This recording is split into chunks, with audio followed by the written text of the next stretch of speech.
Samsung, one of the biggest chaebols in South Korea, has played a crucial role in turning the country into a major player in the global economy. Samsung's electronics, with a focus on semiconductors and smartphones, has had the biggest impact on exports, job creation, and technological advancements within its wide-ranging business portfolio. However, Samsung's dominance also raises concern about corporate governance, as seen in high-profile bribery scandals, and exposes South Korea's economic vulnerability due to its heavy reliance on key sectors like semiconductors. One of the examples that stood out to us is in 2017, Samsung's vice chairman Lee Jae-young was involved in high-profile bribery case that involved payments of approximately $36 million to Cho So-sil, who was then President Park Geun-hye, confident. The purpose of these payments was to buy political support for merger between affiliates of Samsung. Lee was imprisoned for 18 months but was later released, and the incident resulted in Park's impeachment. This case brought to light the long-standing connections between political elite and chaebols. Samsung's intimate connections with political officials have long been a source of criticism. It was implicated that in claims of keeping a slush fund to bribe officials prior to the 2017 incident. This trend of influence highlights more general worries about chaebols threatening openness and fair competition in South Korea. South Korea's post-World War II economic recovery was challenged by disorganized industry, high inflation, and the aftermath of the Korean War, relying heavily on U.S. assistance. However, the country transformed through military-led industrialization and export-driven growth. The introduction of five-year plan in the 1960s marked a key shift towards self-reliance and economic expansion.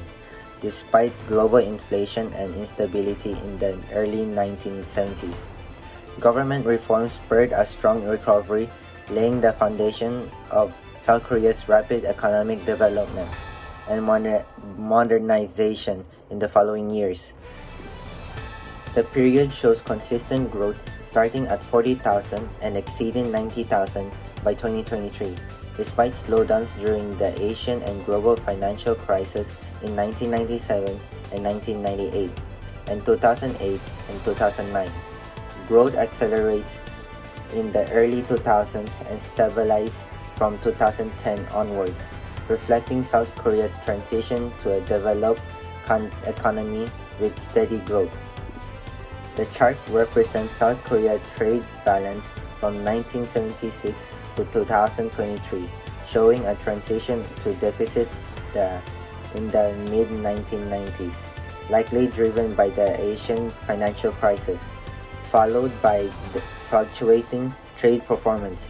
A peak trade surplus was observed around 2020, but recent data reveals a sharp decline, reflecting the impact of global economic cycles, domestic policies, and shifting demand for key exports such as electronics and automobiles. Data sourced from FDI and GDP provided by the World Bank. South Korea faces several urgent challenges across social, economic, and political spheres. An aging population and low birth rate threaten the workforce and strain healthcare and pension system, while high academic pressures worsen mental health issues, particularly among the youth. Economically, South Korea excels in technology, electronics, and automobiles, but is vulnerable to global disruptions due to its heavy reliance on exports. High household debt further threatens financial stability. Politically, ongoing tensions with North Korea and balancing alliance with the US and China add to the country's geopolitical instability. These difficulties are crucial aspects that will influence South Korea's growth and policy choices in the upcoming years. South Korea's latest economic development strategy focuses on maintaining growth while tackling international and local issues. The government is placing emphasis on innovation in advanced industry, especially in the high fives sectors like semiconductors, secondary batteries, biotech, future mobility, and hydrogen, with a significant financial backing. Efforts are being made to increase exports and attract unprecedented levels of foreign direct investment, aiming for $700 billion in exports by 2024.